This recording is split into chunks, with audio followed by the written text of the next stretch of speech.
Nabawasan na raw ang motoristang iligal na dumaraan sa EDSA busway. Live mula sa Ortigas, may unang balita si Nico Wahe. Nico, good morning! Maris, good morning. Tama ka dyan, bumaba na raw itong bilang ng mga motoristang nahuhuling lumalabag sa EDSA busway. Mula sa 30 to 40 kada araw na nahuhuli, bumaba na yan sa 12 to 13 na lang kada araw.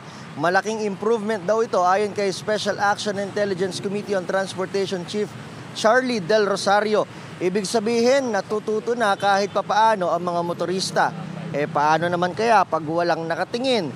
Gaya kaninang madaling araw na pag-iikot namin, may mangilan-ngilan pa ring motorista na pumapasok sa bus lane kahit bawal. Marami dyan ay mga motorsiklo. Ang private vehicle na ito, pinasok din ng bus lane pero mukhang nagbago ang isip at lumabas din.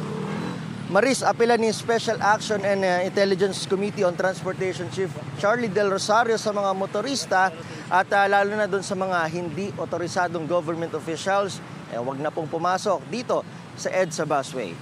Live mula rito sa EDSA Ortigas, ako si Nico Wahe para sa GMA Integrated News. Mga kapuso, para una ka sa mga balita, mag-subscribe sa GMA Integrated News sa YouTube. Sa mga kapuso abroad, subaybayan niyo po kami sa GMA Pinoy TV at sa www.gmanews.tv.